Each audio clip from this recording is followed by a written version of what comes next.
मुझे यकीन है कि मेरी ही तरह कई बार आपने भी लोगों को सीना ठोक के कहते सुना होगा, हमने भारत पर 1000 साल राज किया है, ये भारत किसी के बाप का थोड़ी है। लेकिन कभी क्या आपने ये सोचा है कि अगर ये एक झूठ हो तो क्या, और सच अगर कुछ और ही हो तो क्या? सच अगर ये हो कि 1000 साल तक हिंदुओं ने हर एक वार का प्रतिकार किया हो और कभी भी पूरी तरह नहीं हारे और अंत में जीत भी हिंदुओं की ही हुई हो तो क्या? फिर तो हम भी कह ही सकते हैं कि भैया भारत हमारे बाप का भले ही ना हो, पर ये कभी आपके नाजायज बापों का भी नहीं ही था। चलिए आज इस 1000 साल की असली हिस्ट्री को अपने भारतीय नज़रिए से दोबारा समझते हैं, क्योंकि अभी तक जो हमने जाना और सुना है वो या तो अंग्रेज़ों का पॉइंट ऑफ व्यू था या फिर मुगल सिंपैथाइजर्स का, जिन्होंने 1000 साल के इतिहास को मात्र दिल्ली के इतिहास तक सीमित कर दिया, फिर हमें पूरे भारत के इतिहास की तरह उसे पढ़ाया गया। और हाँ, अगर वीडियो पसंद आए तो लाइक और सब्सक्राइब ज़रूर करें। चलिए अब शुरू करते हैं।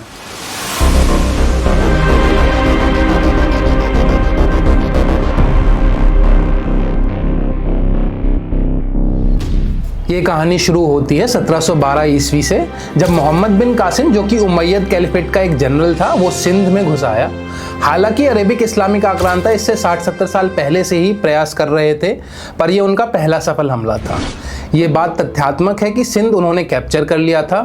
फिर उसके बाद क्या हुआ ये जानना भी जरूरी है। अरब आर्मीज इसके बाद भी सिंध से और आगे बढ़ने के कई प्रयास करती हैं, पर भारत की सीमा को पार नहीं कर पाती। और फिर करीब 35 साल बाद मेवाड़ के बप्पा रावल और गुर्जर प्रतिहार वंश के नागभट्ट प्रथम उठ खड़े होते हैं और गुजरात से जय भट्ट और चालुक्यों को साथ लेके कोएलिशन बना के 738 ईस्वी में एक शक्तिशाली हिंदू आर्मी अरब को हराती है और उन्हें सिंध से खदेड़ देती है। हालांकि इसके बाद हम सिंध को दोबारा कब हारे ये बात इतिहास के पन्नों में कहीं खो गई है, पर यह तो स्पष्ट है कि हमारे पूर्वजों ने हर वार कर प्रतिकार किया। ये हार उमैयद कैलिफेट के लिए ऐसी शर्मिंदगी थी कि वो दोबारा कभी भारत पर आक्रमण नहीं कर पाए और 750 ईस्वी आते आते उनका शासन खत्म कर अब्बासिद कैलिफेट उनकी जगह ले लेती है। इसके बाद अब्बासिद कैलिफेट भी अरबिक इस्लाम के भारत पे जीत हासिल करने के उस अधूरे सपने को पूरा करने का भरसक प्रयास करती है और अरब की वो आर्मी जो दुनिया की बड़ी बड़ी सभ्यता और एम्पायर जैसे पर्शिया और बाइजेंटीनियम को कुछ ही सालों में मिट्टी में मिला देती है, वो 500 साल तक लगातार भारत के दरवाजे पर आकर हारती जाती है। अगले 5 शताब्दियों तक कभी गुर्जर प्रतिहार, कभी चौहान, कभी सोलंकी, कभी करकोटा, कभी चावड़ा, कभी परमार, कभी राष्ट्रकूट, कभी कलचूरी, कभी पाल और कभी चंदेल वंश और ऐसे अनेक राजवंश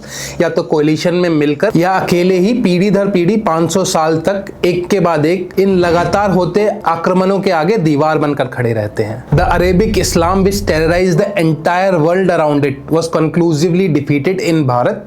अरब क्रॉनिकल्स भी खुद लिखते हैं, जो इस्लामिक लश्कर दुनिया के सबसे बड़े साम्राज्यों को आसानी से घुटने टेकने पर मजबूर कर देता है, वो लश्कर भारत की गंगा के किनारे आके डूब गया। अरब की अब्बासिद कैलिफेट 1250 तक सत्ता पर काबिज रहती है, पर तब तक वो नाम मात्र की ताकत होती है। और इसके बाद भारत के दृष्टिकोण से जो अगली बड़ी मलेच्छों की ताकत पनपती है वो है टर्किक इस्लाम की, जिसकी पहली कड़ी में आता है महमूद ऑफ गजनी। गजनविड एम्पायर का ये लुटेरा 17 बार भारत में लूट मचाने आता है, कई जगह लूटपाट करने में सफल भी होता है। लेकिन ये बात भी याद रखिए, लूट के भाग जाना और राज करना दोनों अलग चीजें हैं। महमूद कभी भारत की 1 इंच जमीन पर भी स्थायी नियंत्रण नहीं बना पाता है। फिर गजनविड्स का पतन होता है और उनकी जगह आते हैं टर्किक इस्लाम के नए शासक घुरिद्स। उनमें सबसे बड़ा नाम जो भारत के इतिहास में महत्वपूर्ण है वो था मुहम्मद गौरी। 1191 में तरेन की पहली लड़ाई होती है और पृथ्वीराज चौहान उसे इतनी बुरी तरह हराते हैं कि गौरी मुश्किल से जान बचाकर भागता है। अगले साल वो फिर वापस आता है शांति का नाटक करके, फिर धोखे से पृथ्वीराज की सेना पर रात को हमला करके पृथ्वीराज चौहान को हराने में सफल हो जाता है। तराइन का दूसरा युद्ध वाकई में युद्ध नहीं विश्वासघात कहा जाना चाहिए। इस हार के बाद अजमेर की तबाही हर भारतीय के लिए नासूर बन जाती है। सभी मंदिर तोड़ दिए जाते हैं, आम प्रजा का निर्मम नरसंहार होता है, महिलाओं और बच्चों तक को हर उस घटिया परिस्थिति का सामना करना पड़ता है जो बोलने में भी हमारी जबान लड़खड़ा जाए। अजमेर का 2.5 दिन का झोपड़ा, जो कि एक सरस्वती मंदिर और संस्कृत पाठशाला होती थी, वो आज भी इस दर्दनाक दिन का साक्ष्य बन के खड़ा है। लेकिन ये निर्मम नरसंहार कभी भी भारतीयों के हौसले को डगमगा नहीं सका, बल्कि ये एक ऐसी चोट थी जिसने हिंदुओं की प्रतिशोध की शक्ति को हमेशा प्रज्वलित रखा। फिर शुरू हुआ दिल्ली सल्तनत का सिलसिला। 1206 से लेकर 1526 तक स्लेव, खिलजी, तुगलक और लोधीज एक के बाद एक नाम बदलते रहे, पर जो कभी नहीं बदला वो था राजपूताना का विरोध। राजपूताना कभी भी उनका गुलाम नहीं बना, और अगर खिलजी को छोड़ दिया जाए तो जो भी दिल्ली सल्तनत का राजा राजपूताना की तरफ बढ़ा वो वापस मार खाकर ही लौटा। मेवाड़ के सिसोदिया, मालवा के परमार, चौहान, राठौड़, चंडेल, ऐसे ही अनेकों अलग अलग वंश के राजा लगातार इस समय तक भी लड़ाई लड़ रहे थे और लड़ते रहे। 13वीं शताब्दी के अंत तक आते आते राजपूताना के राजा फिर से एक मजबूत ताकत बन के उभरने लगते हैं। रणथंभौर के हमीरदेव चौहान और मेवाड़ के रावल रतन सिंह उत्तर भारत की दो मजबूत ताकत बन के उभरते हैं। हालांकि अपनी धोखेबाजी और चालबाजियों से अलाउद्दीन खिलजी 1301 और 1303 में इन दोनों ही राजाओं को समाप्त कर देता है, और ये समय भारतीय इतिहास का काला दौर बन के सामने आता है, जब खिलजी पर अंकुश लगाना बेहद मुश्किल साबित होता है। पर भारत के हिंदुआ सूरज मेवाड़ की मिट्टी फिर एक वीर को जन्म देती है, और फिर आते हैं महाराणा हमीर सिंह सिसोदिया, जो चित्तौड़गढ़ को दोबारा जीतते हैं और सिसोदिया के मेवाड़ के राज की पुनः स्थापना करते हैं। और फिर उनके उत्तराधिकारी राणा कुंभा, जो हर दृष्टि से एक महान राजा बन के उभरते हैं, वो मेवाड़ को पुनः उत्तर भारत के सबसे शक्तिशाली राज्य की तरह स्थापित करते हैं। राणा कुंभा बड़े ही बहुमुखी प्रतिभा के व्यक्ति थे, पर उन पर विश्वकर्मा जी का एक अलग ही आशीर्वाद दिखाई पड़ता है, क्योंकि वो अकेले मेवाड़ के राज्य में 32 दुर्गों का निर्माण करवाते हैं, कुंभलगढ़ की ग्रेट वॉल का निर्माण भी करवाते हैं। ये कुंभलगढ़ की दीवार आज भी ग्रेट वॉल ऑफ चाइना के बाद दुनिया की सेकंड लॉन्गेस्ट वॉल है। और ये सब तो सिर्फ उत्तरी भारत में हो रहा था। इसी काल में दक्षिणी भारत में होयसालास और बाद में विजयनगर एम्पायर भी हिंदू रेजिस्टेंस का गढ़ बन के उभरते हैं। 200 साल तक लगातार वो कई सल्तनतों की कमर तोड़ के रखते हैं, और ये इंश्योर करते हैं कि इस्लाम साउथ में कभी अनचेक तरीके से स्प्रेड ना हो। विजयनगर खुद अपनी कला, शिल्प और समृद्धि के लिए मशहूर रहा, और उनकी राजधानी हम्पी एक समय पे दुनिया का सबसे संपन्न और समृद्ध शहर था। विजयनगर का साम्राज्य अपनी तलवारों की चमक से दक्षिणी भारत को एक लंबे समय तक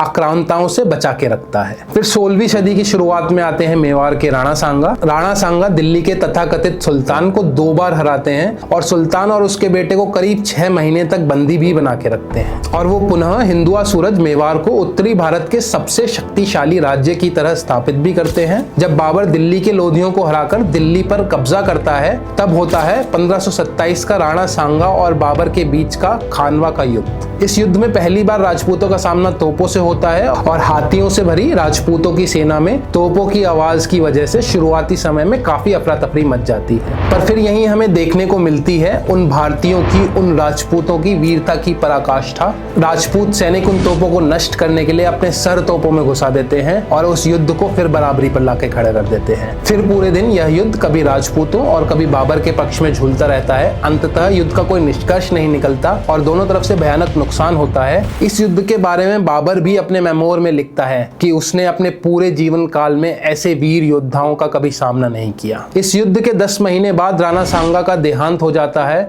और 1556 में अकबर के आने से पहले तक दिल्ली की कुर्सी कभी मुगल और कभी अफगान की सूर डायनेस्टी के बीच घूमती रहती है। फिर 1572 में होता है महाराणा प्रताप का राज्याभिषेक। अकबर की कई कोशिशों के बाद भी महाराणा प्रताप मुगलों का वसाल स्टेट बनने से जब साफ इनकार कर देते हैं, तो फिर युद्ध होना लगभग तय हो जाता है। और फिर 1556 में हल्दी घाटी में होता है भीषण युद्ध। मेवाड़ का जोरदार हमला देखकर जयपुर के मान सिंह के नेतृत्व में आई अकबर की सेना को पहली बार पीछे हटना पड़ता है, और भारत का हिंदुआ सूरज उसी तीव्रता के साथ चमकता रहता है। हल्दी घाटी के बाद महाराणा प्रताप गुरिल्ला वॉरफेयर शुरू करते हैं। अकबर हल्दी घाटी के युद्ध के बाद खुद महाराणा प्रताप को पकड़ने आता है, पर कई महीनों के कैंपेन के बाद उसे भी खाली हाथ ही लौटना पड़ता है।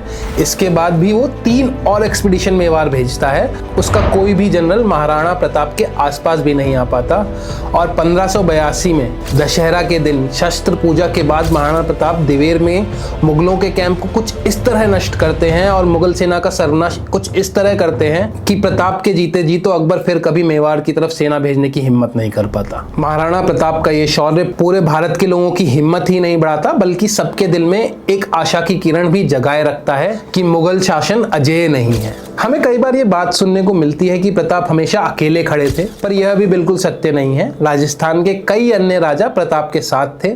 चंद्रसेन राठौर को तो उस समय मारवाड़ का प्रताप भी कहा जाता था, जो कि स्वयं जीते जी हमेशा ही अकबर का विरोध करते रहते हैं। अकबर को आज चाहे हम कितना भी महान और ताकतवर राजा बना के दिखाएं, लेकिन सच यही है, राजपूताना उसके लिए हमेशा एक खुली चोट बना रहा, जिसको वो कभी भी पूरी तरह नियंत्रण में नहीं ला सका। अकबर के बाद शाहजहां और जहांगीर के समय भी राजपूताना की आग कभी नहीं बुझी और राजपूताना फ्रंटियर कभी भी पूरी तरह पैसिफाई नहीं हुआ। अनेकों अनेक राजा और प्रजाएं लगातार किसी न किसी रूप में इन विदेशी आक्रांताओं की नाक के नीचे हमेशा इनका विरोध करती ही रही। और फिर इसके बाद आता है औरंगजेब का शासनकाल। लोग अक्सर उसे मुगलों का सबसे पावरफुल राजा बताते हैं, जिसने पूरे भारत पर राज किया।